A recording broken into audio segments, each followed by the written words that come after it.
Kingdom Hearts is one of Square Enix's most beloved franchises now, so you might be looking into getting into the series yourself. So if that's true, you might have wondered, is playing Kingdom Hearts 1 still worth it? With it being 2022 now, the first Kingdom Hearts game is now 20 years old, and even though it's outdated, I still think it holds up pretty well to this day. Here is why. This game is an action role-playing game developed by Square Enix, with the combat consisting of a mix of hack and slash and some magic sprinkled in there too. You go from world to world fighting these monsters called Heartless. Your main primary source of damage is your trusty Keyblade, and over the course of the game you can even get better ones that affect things like magic and strength, with some even having their own special abilities. Your companions also have their own set of weaponry, so make sure to keep upgrading your gear to deal with some of the stronger enemies later on.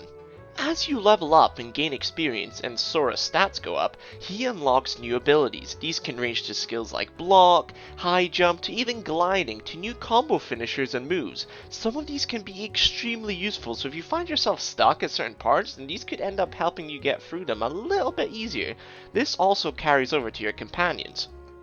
There are a lot of systems here, and it can be quite fun at times when you are testing certain abilities over others, and even though future titles have made improvements and refinements to the combat, this game is definitely a solid foundation. The only problem is, I would say, maybe the camera. It's really close sometimes, so it can become kind of hard to see what's going on, and it can lead to some annoying parts, but if you can sort of manage that, then I say it's pretty good. For me, the most important part is the story, and well, this is where the adventure starts. And still, to this day, it's so interesting what they done back in 2002. There is a stigma associated with this franchise that it is overcomplicated and it's impossible to keep up with what is happening. I mean, I don't think that's true in the first place, but whatever. If it's a concern of yours, then don't worry, because this game is as straightforward as it can be. It follows the typical good versus bad routine we've seen a million times. The later games definitely add some more spice, as I would call it, with your time travel bullshit and whatnot, but the important plotlines specifically in this game are not actually that complicated at all. If you are a fan of Disney, then this could be for you as well. Part of what made it so popular in the first place is that a lot of fan-favorite Disney properties are present here, as well as the Final Fantasy characters being present here too. From Winnie the Pooh, Aladdin, Peter Pan, and others, if you enjoyed these movies, or even these characters specifically, then this concept may already be more than worth getting into Kingdom Hearts. But let's talk about the actual main plot here. The story starts off with our main character, Sora. First, he starts living on this island known as Destiny Islands, and he really wants to get out. But things really don't pan out as he wants to. He gets separated from his two best friends, Riku and Kairi, and his goal at first is try and find them. Since their world was consumed by darkness, he doesn't know where they are and finds himself in an unknown place with the ability to summon a weapon known as the Keyblade.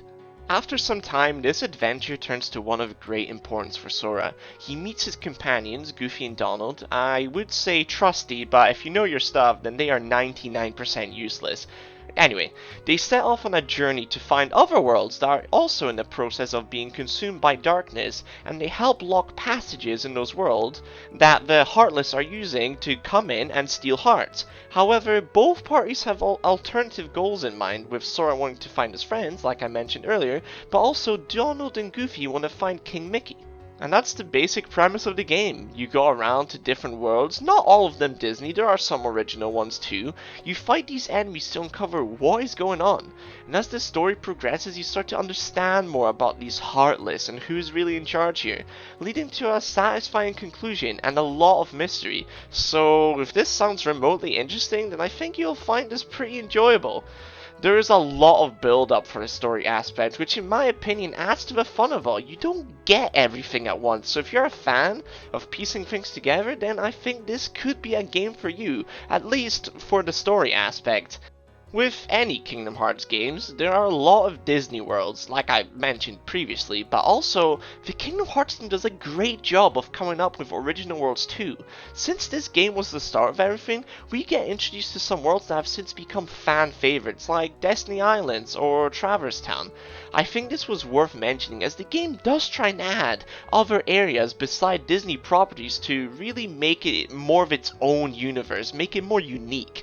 Also, another thing I want to mention is that all the worlds are filled with puzzles and things like that, so it makes traversing them a lot more enjoyable. It's not some sort of linear experience, which I think it works well in this game.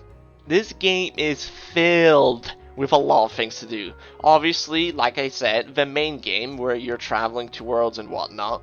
But there are also other things like the Colosseum, fighting the secret bosses, completing the synthesis recipes, going for the best Keyblade in the game, which is known as the ultimate weapon, and I'll say this, it takes ages, and even the base game itself is around 20 to 30 hours depending on how fast you complete it. If you're a completionist, then the time you could take up to a good 50 to 60 hours. Square Enix have a really strong reputation of making sure that the music in their titles is really high quality, often orchestral pieces, and this game is no exception. Some of the Kingdom Hearts classic tracks have originated in this game, such as Dearly Beloved, which is the opening theme of the game. Some other tracks, such as Simple and Clean, are now nostalgic for many people. Vibrant and exciting tracks are here to suit the combat, or if you're just traversing the worlds, and obviously the Disney worlds have many returning tracks that correlate to the properties themselves.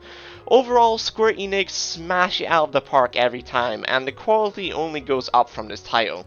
Everything I mentioned is kind of just tip of the iceberg. I mean, there's so much in this game and in this franchise that could go on and on and on for hours.